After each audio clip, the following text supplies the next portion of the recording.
Namaste. Welcome to the Advaita channel. I'm Atma, and I will read from the Song of the Avadhut. Just a moment. Okay.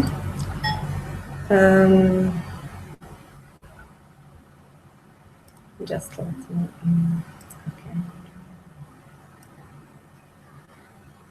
Okay. So today, I hope first of all, if you are there, if you can just confirm that audio and video is okay.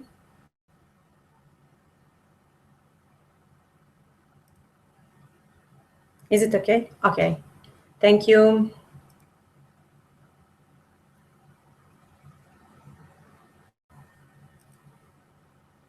Namaste, Bhagavati ji, namaste. So I will continue reading from Song of the Avadhut. As usual, just actually I don't have a book, I'm reading from internet. And as I did till now, I can just read 1, 2, or 3 verses, depends how it will unfold, and then maybe to just stay in silence. Also, if you like me to stop or to repeat some verses, I can do that. Okay, thank you, Bhagavati. Thank you.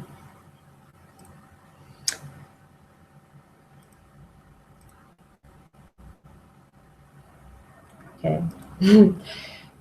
So I begin. If the universal self becomes known, how could I continue to be? How could you, or the sentient and insentient, would still be?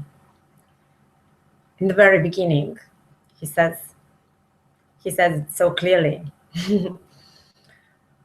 He says, just a moment, if the universal self becomes known, how could I continue to be? How could you, or the sentient and unsentient, would still be?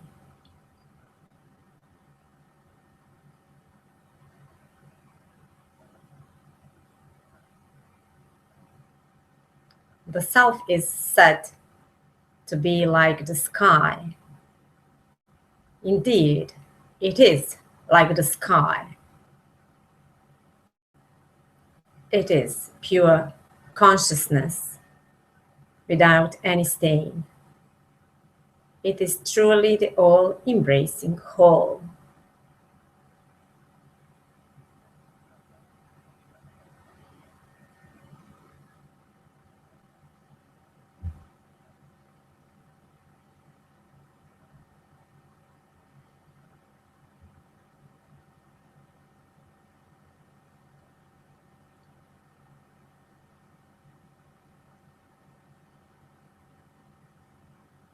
From time to time, I will check the YouTube.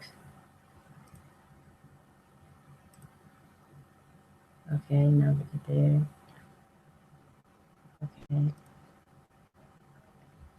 It remains unaffected, though it takes the form of earth, air, water, and fire.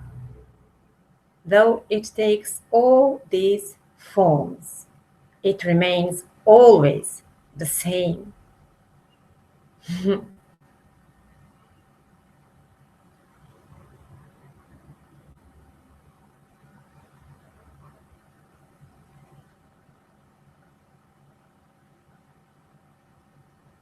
He says here, no matter what happens, no matter what thing appears, the self remains always the same, unaffected and untouched.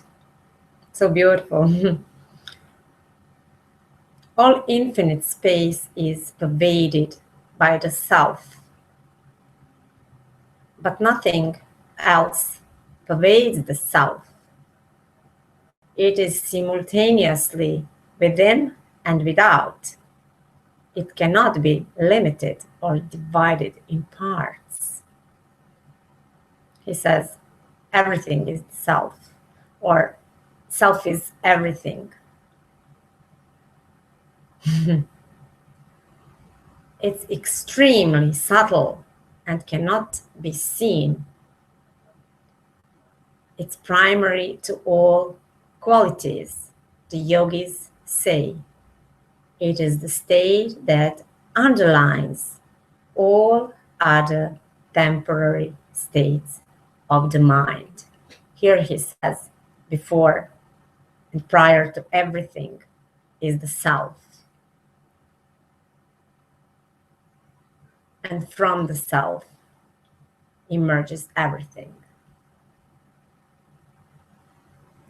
By practicing yoga unceasingly, without attachment to anything, little by little, a yogi is freed from all effects of the qualities, in brackets, gunas.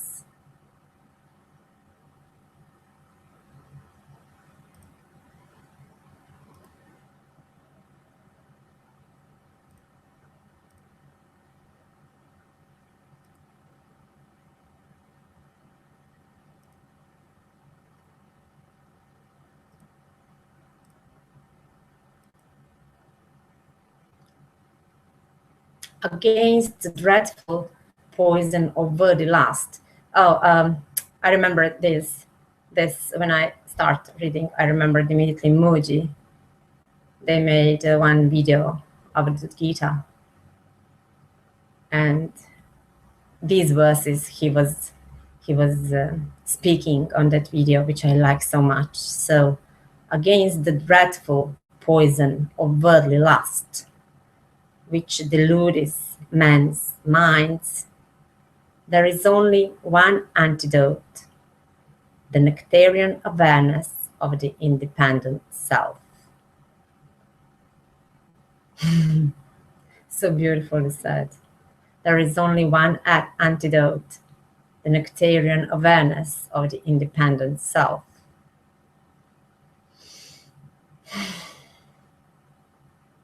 The subtle images are seen within, and the manifold forms are seen without.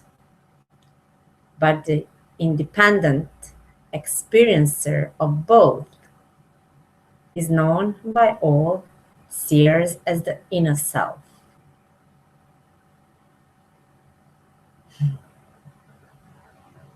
Experienced without, it's the universe. Experienced within, it's the power of life. So beautiful. And deep within that inner life, the real milk of the coconut resides.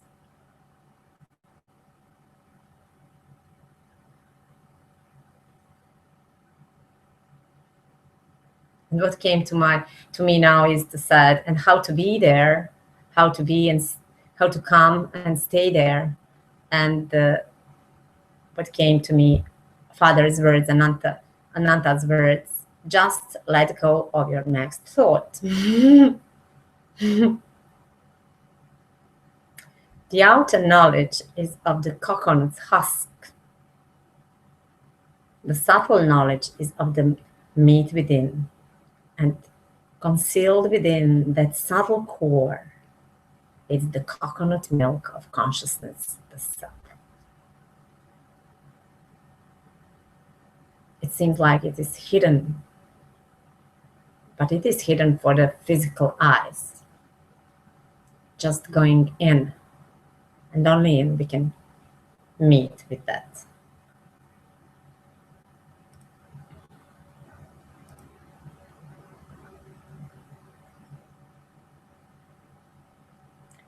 On a full moon night, the moon is seen. by unhazed eyes as one, alone. The reality should also be seen this way. Where two are seen, that sight's impaired. I hope I pronounced good. Impaired. Because there is one, and only one. The mind, which perceives two, is false. He who teaches this is truly great. He deserves 1,000 accolades.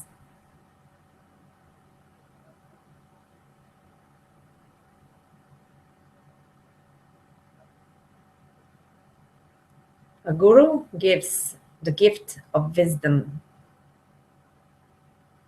the both the wise and the foolish men, to both the wise and the foolish men. But only he crosses over this ocean, in brackets, of life, who attains the knowledge of truth for himself. Yes, here it is says very clearly that Guru, realized being, gives unconditionally his love and knowledge as a gift of wisdom to both the wise people and unwise, let's say like this. But it does not mean, it means that Guru gives knowledge to everybody. He does not make distinctions between beings to whom give or not to whom give. He gives just unconditionally, but depends of the one who receives it, if he will understand it deeply. Because he says, who attains the knowledge, but only he crosses over this ocean of life is who attains the knowledge of truth for himself. The knowledge is given, but only those who by themselves crosses the ocean of life can attain to it. It means that Guru cannot make you realized or enlightened. He gives you the knowledge, wisdom, his love, his compassion. He gives himself, his being totally, but depends on you, on us. Ultimately, all depends on us. He who is free from attachment, free from hate, engaged in securing the good of all, firm in knowledge and steady of mind, will reach at last to the high state.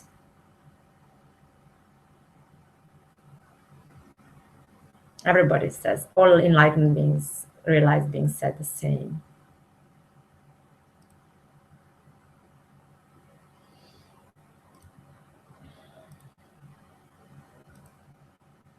The space inside the jar merges in the space outside. When the jar is destroyed, the yogi, when the body is destroyed, merges into the universal consciousness, his own true self. The destiny of those devoted to action is the result of their thought and the end of their life. But the destiny of a yogi established in unity is not determined by his thought at the end. Very beautiful, very beautiful. It says here that when you are established in unity, in the self, in absolute, even if thoughts arise, because thoughts always arise to everybody, but you are not determined by your thought at the end. That's beautiful. It's beautiful.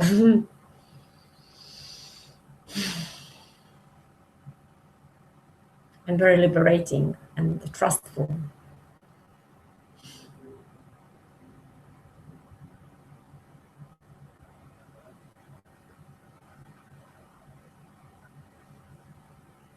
Here is arising now inside me to say that it's all about the trust in yourself, but in the beginning, we are not able, we don't know how to trust ourselves, because we thought ourselves to be our thoughts and minds and bodies. So we are one mix of imagined person and consciousness. So in the very beginning, it's very important for one being to establish in a trust with his master, his guru, because that can be very helpful in the path of awakening from the dream of being person to fully trust to master, to guru.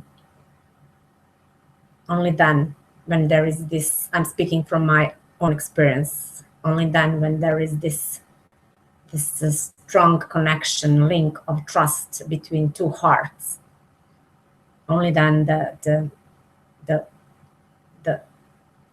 teaching, what is transmitted through master to the being, can be fully embraced and understood. At the end, it is very simple teaching, as also it's here in this beautiful Song of the Avadhut, in these divine verses. Everything is very clear and simple, but only to those whose hearts are open and mind melted into the heart, because otherwise mind will always try to interpret the words before even they come and sink into the heart. Immediately when they are heard, mind is already in action, interpreting and modulating them to his truth and projection. So even these so simple words cannot be really heard from one being. Therefore, trust to the master, trust to the guru is very important, because it makes everything more easy.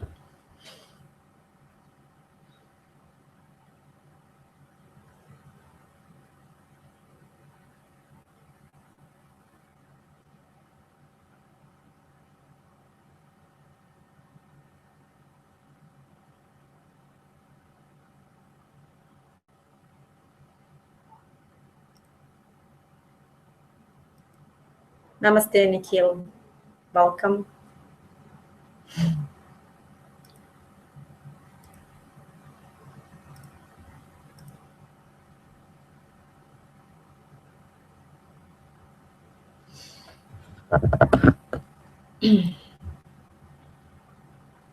One may express in speech the destiny of those devoted to actions, but the destiny of those established in yoga cannot be told. They go beyond speech. Yes. Cannot be told. Truth cannot be told. Everything what is said is just the pointer to that which is beyond. But it's not beyond somewhere there, it's beyond here, beyond the words, beyond mind. Actually, prior to all this, that means beyond. Not somewhere there in the sky, but here. Just it's like a shifting attention from there to here. A yogi has no particular path. He simply renounces imagining things.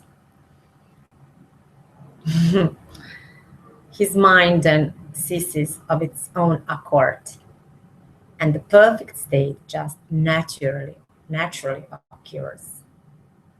Very beautiful, and seems very simple when one renounces imagining things. Then one does not need to do anything. All will happen by its own.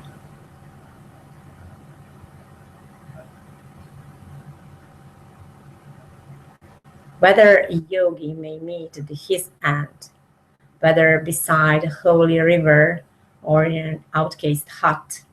His births are through, he breathes us through, he merges in Brahman.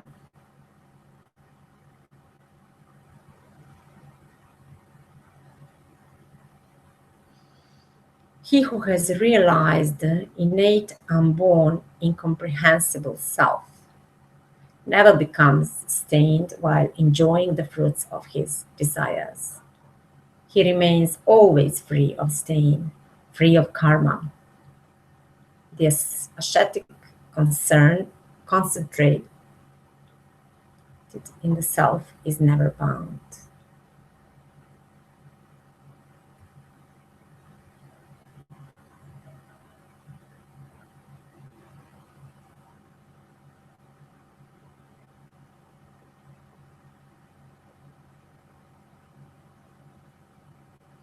These are very powerful words, can help one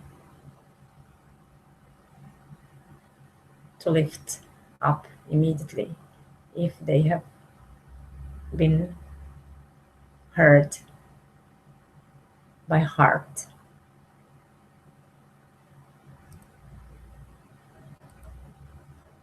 Thank you, Nikhil.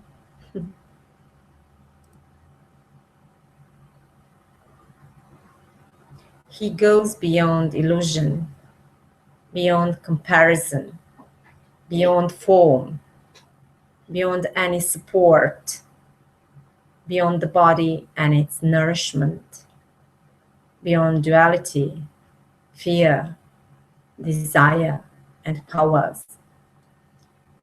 Is the Lord, the Self, the Eternal, he attains. It is something very important, he says here, because he says that one who is realized, actually established, concentrated in the self, on the self. He goes beyond illusions, beyond support, beyond body and nourishment, beyond duality, fear, desires, and also beyond all powers, beyond all desires to have any power over anything. He goes totally beyond all duality. It's the Lord, the Self, the Eternal he attains. It is says the Lord, the Self, the Eternal is beyond all dualities, beyond all powers. His attainment is not the Vedas, nor initiation, nor a clean-shaven head. It is said it is not in that outer formal things, that his attainment is not in the outer things. It is not a guru, even, or disciples, or bountiful treasures, or the practice of postures, or wearing of ashes.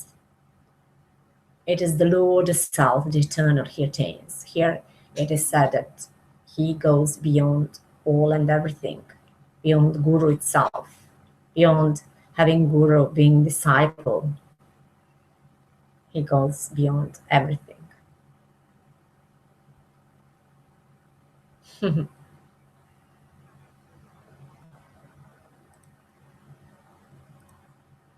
He does not envision the form of the great Shiva or Shakti or any other gods. He does not see Kundalini or light forms or the feet of God, nor does he perceive his own soul like a jar with its contents. It's the Lord, the Self, the Eternal he attains. Again, he is saying that all what can be seen, perceived, felt, thought is actually, it's not the self. It is seen by the self. So I will repeat this verse. He says, he does not envision the form of the great Shiva. He does not have any images, any visions or Shakti or any other gods. He does not see Kundalini or light forms. He does not see even these appearances. They may arise, but he's saying here that Lord Self, the Eternal, is not in what can be seen, not even in Kundalini or feet of God or soul. Lord, it's the Self, the Eternal, is eternal in itself, and everything appears in itself. That is the essence from which the sentient and insentient universe is born. It's like the ocean which gives birth to the foam on its surface. It is that by which everything is maintained and dissolved. It's the Lord, the Self, the Eternal He attains. Again saying that there is only the Self and nothing else. And to go and to find and be the Self, we must transcend everything. Or not must, but in that process, we are transcending everything.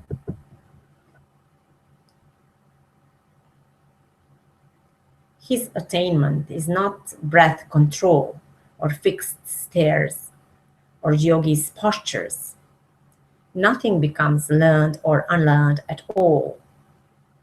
His attainment is not the purification of the nerves. It is the Lord, the Self, here, the Eternal He attains. Actually, he is saying here, everything what is been thought about any particular path of attainment, a path of spiritual path, all that is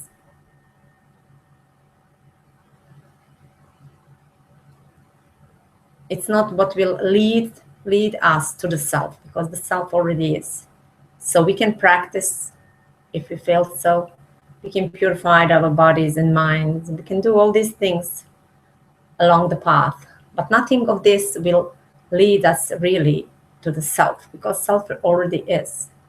It is like just like preparation, like we are tuning to be able to see and receive that which already is. It's like that. But that which already is the Lord, the Self, the Eternal. Beautiful, Avadhut Gita, beautiful. These words provokes, words coming through this mouth, just like that.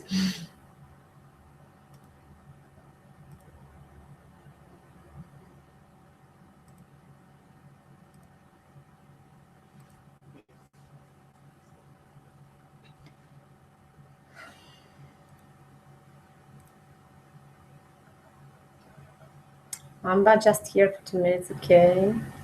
Goodbye. I think she has already gone. Love you, Amba, love you. He does not attain a many or a one that is separate from himself. It is not something other, like an object with length and breadth. It cannot be objectively proven or compared with anything. It is the Lord, the Self, the Eternal He attains. He may or may not attain concentration. He may or may not attain freedom from the senses. He may or may not abandon all actions. It's the Lord, the Self, the Eternal He attains. He says here, again, the same thing.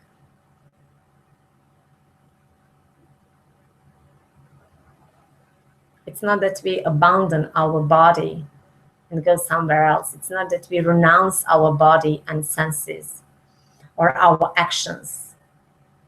It's just that we realized our true nature, who we really are. So the body and the action of body can still remain as it will remain. But we know now who we really are. Beyond mind, intellect, body, and sense organs. Beyond the subtle elements and the 5 gross elements.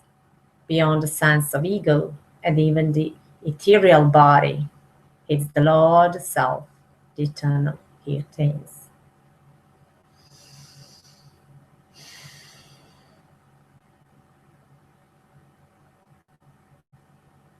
These words just by themselves are liberation. One who reads them and those who are hearing them, they can know immediately, instantly, that they are free right now.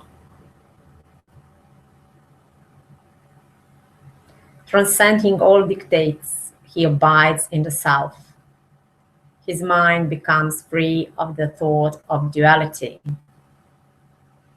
Neither purity nor impurity, nor distinctions of sex, no fortune nor misfortune has any meaning for him.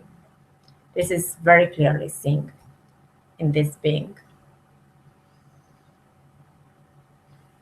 Neither purity nor impurity nor distinction of sex, no fortune nor misfortune has any meaning for him. It's all the self. If the mind and speech can reveal the self, how could the guru's teaching reveal the self? This is very, very, very, very, very important to be heard. Very important. Because sometimes we come to master, to guru, just to listen to the words, but maybe not really ready to be transformed by the words. So we expect that the guru's teaching can reveal the self for us, but we don't need to do anything from our side. It's not like that. Actually, we cannot do anything, but we can not anything as action. What we can do is to surrender to guru, and the surrender is not the action, it's the quality of the heart. And if one comes to guru with this attitude, this quality of heart of wanting to surrender to the truth which is speaking through the guru, only then the truth can be, or self can be revealed. Not just by thinking that guru is enough and now I have to do nothing. It's like that, but not just expecting the guru to do and we are resisting and still being in our mind. We have to come with this attitude to the guru every time we come to guru and to satsang. With this attitude, I surrender body, mind, especially mind. I surrender all to this sacred space of satsang and to my guru, and let only his will be done, and only then it can happen. So here he says, if the mind and speech can't reveal the self, how could the guru's teaching reveal the self?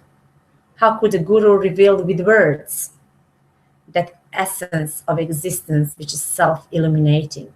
Therefore, I want to say that he cannot reveal in words that essence of existence which is self-illuminating, but in his presence, that which he is conveying through words and still cannot be said, but his very presence can be very triggering to the beings to open up and to open to the possibility of receiving this essence of existence, which is already here.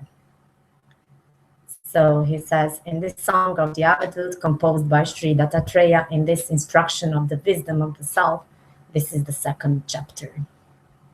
So, second chapter finished. It was very beautiful, very beautiful, very beautiful. I'm so grateful for this.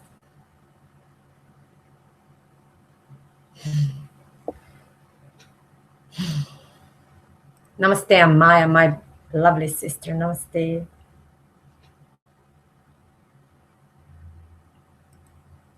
Chapter 3. The distinction between with qualities and without qualities. does not exist in him. He's beyond both attachment and non-attachment. Stillness is beyond all forms. Here, the Avadhut, in all this beautiful divine song, he invites us to just be present in the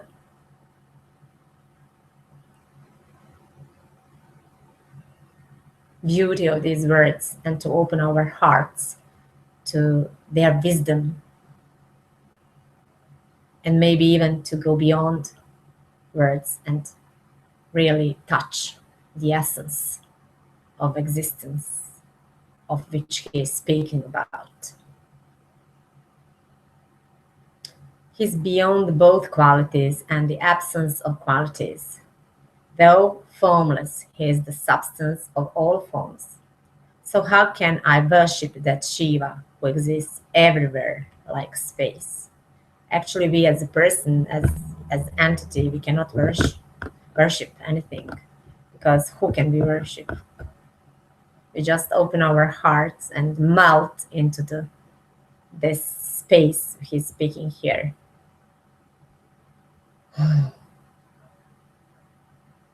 Shiva is not white or yellow. He has no color at all. That supreme Shiva is both the cause and the effect. Truly, I am beyond the process of thought. I am Shiva. Tell me, friend, how can I bow the self onto the self?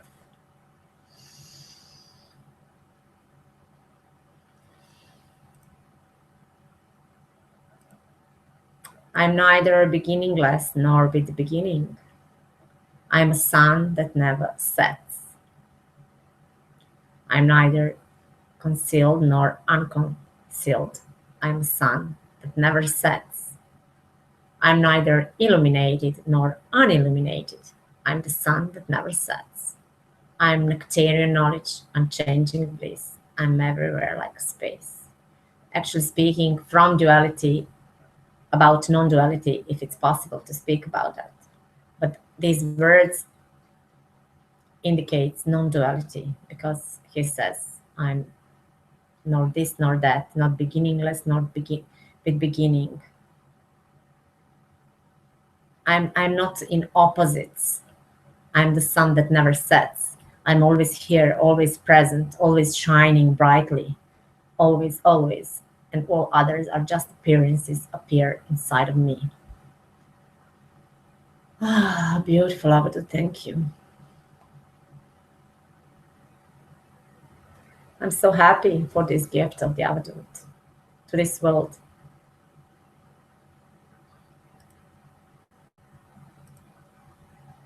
I'm desireless with desire. How shall I speak of that? I'm unattached with attachment. How shall I speak of that? I have no substance, and yet I have. What shall I say of that? I'm nectarian knowledge, unchanging bliss. I'm everywhere like space. He says, I'm desireless, yet there are desires, so many inside of me. I'm unattached with all attachments, seeming attachments. Actually, I'm everything and nothing. I'm nectarian knowledge, unchanging bliss. I'm everywhere like space.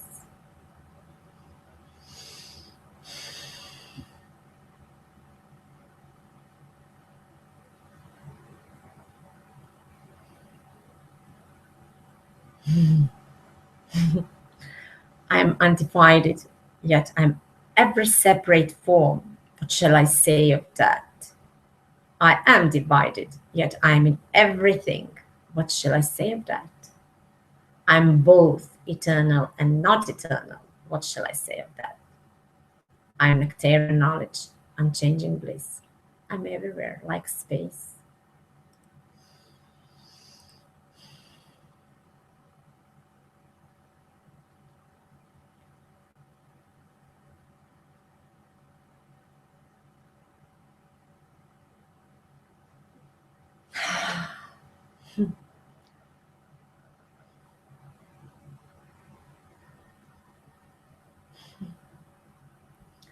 I'm neither gross nor subtle. I neither come nor go. I have no beginning, end, or middle. I'm neither great nor small. I have no attributes, he said clearly. I have no attributes. Nothing can be applied to me. Yet everything is happening inside of me. Oh, very beautiful. I'm telling all the secrets of the supreme reality. I'm nectarian knowledge, unchanging bliss. I'm everywhere like a space. The very secrets of supreme reality revealed in such a simple Song of the Avadhut. How beautiful. Yet only rare beings can come in touch with this. Therefore, it seems to be secret knowledge. But actually, it's not secret knowledge. It's everywhere. And even these words and this song is available. You now see even on the internet. Just because we are not open to it seems to be secret. But the self is evident, ever evident and present to one who has right eyes to see it.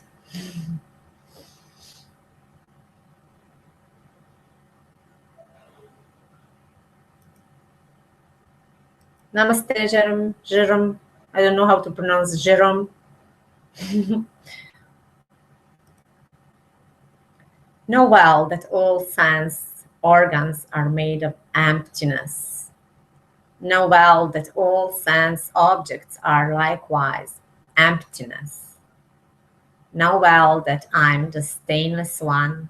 I'm neither bound nor free. I'm nectarian knowledge, unchanging bliss. I'm everywhere like a space. Very beautiful. I see even the voice, my voice is changing while reading these words. Amazing. All is happening by itself. I am beyond the intellect and inaccessible to the intellect. Inaccessible to the intellect. It cannot reach to me. Very beautiful. I am beyond vision and inaccessible to vision. It cannot reach to me. I am nectarian knowledge, unchanging bliss. I'm everywhere like a space. He says, even though I'm everywhere like a space, nothing can really touch me. I'm everywhere in everything, but untouched, unmoved, unaffected by anything. So beautiful, so beautiful. And we are that. He's not speaking about somebody else, somewhere there. He's speaking about us, me and you. We are that.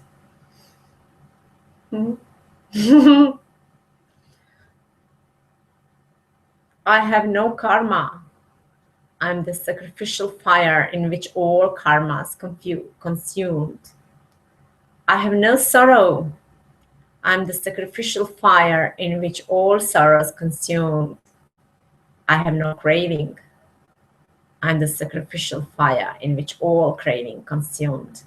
I'm nectarian knowledge, unchanging bliss. I'm everywhere like a space.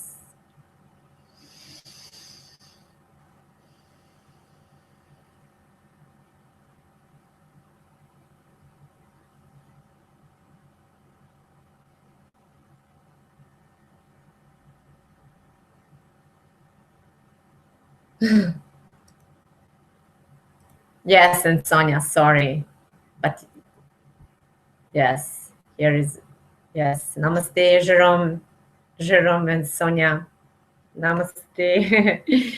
Happy to have you here with us.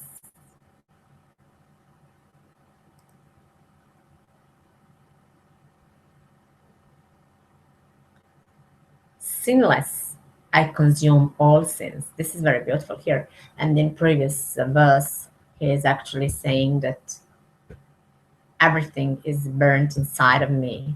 Nothing can remain, and I consume everything, even the mind. As Muji said, often now came to me. I don't know actually by words, but it's like mind says, all you can perceive, I will eat everything. It's a time bound and I will eat everything. But there is only one thing that I cannot eat. I'm actually eaten by it. That is awareness. That is the self. So here he says, sinless, I consume all sins. I'm the sacrificial fire. Duteless, I consume more duties. He says, I'm nothing of that. Because I'm nothing, I can consume everything. Because it's already inside of me. I'm the sacrificial fire. Boundless, I consume all bondage. I am the sacrificial fire. I am nectarian knowledge, unchanging bliss. I'm everywhere like a space. It's the same what's happening to the beings who comes to the satsang, and all is burned into the fire of satsang, into the fire of satsang and the presence of Guru. So we are very blessed to have our Guru Ananta, our beloved Father.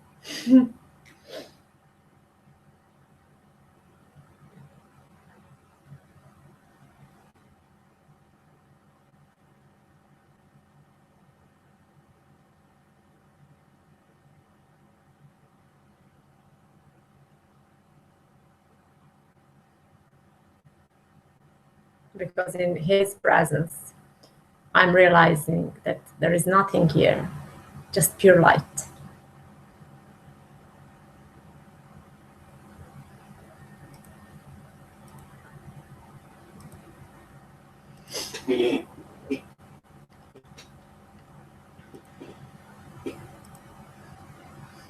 I am beyond non-existence and beyond existence. These don't pertain to me. I am beyond both union and separation. These don't pertain to me. I am beyond both unconsciousness and consciousness. These don't pertain to me. I am nectarian knowledge, unchanging bliss. I'm everywhere like a space. I'm never swayed by attraction or repulsion. I never imagined these. I'm never swayed by happiness or grief. I never imagined these. I'm never swayed by passion or dispassion. I never imagined this. I'm nectarian knowledge, unchanging bliss. I'm everywhere like space.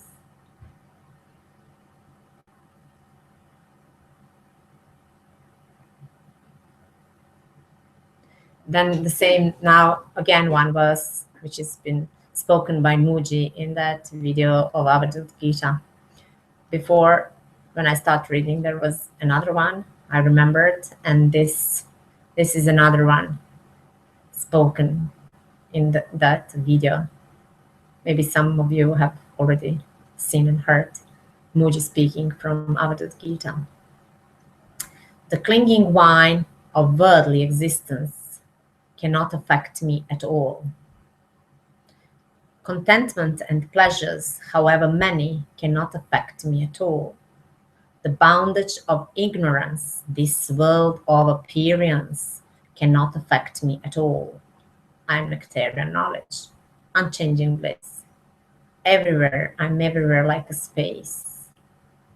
I repeat this, the bondage of ignorance, this world of appearance, that is the bondage of ignorance, this world of appearance, cannot affect me at all. The worldly turmoil produced by Rajaguna has no effect on me. The suffering produced by Tamoguna has no effect on me. The pleasure of righteousness produced by Sattva Guna has no effect on me. I'm nectarian knowledge, unchanging bliss, I'm everywhere like space. He says, I'm everywhere and before everything. So nothing can be applied on me. Beautiful, Avadhut Gita, beautiful, beautiful.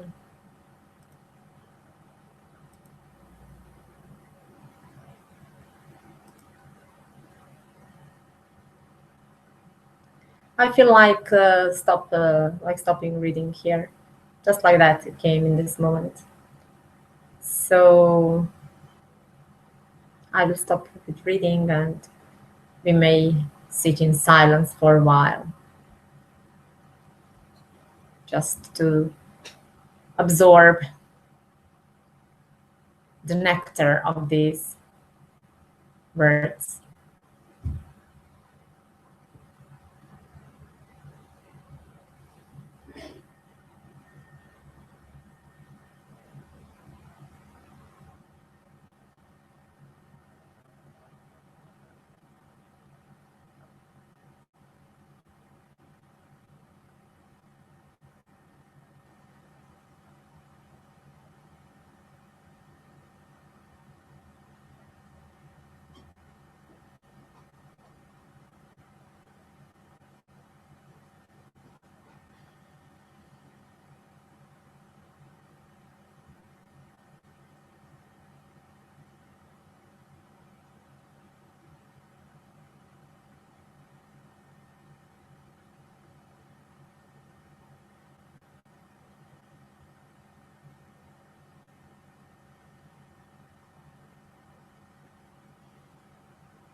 Amaya says, good night, thank you, in silence with you from my pillow. Good night, my dearest Amaya. Thank you for being here in this sacred presence of the self. Love you.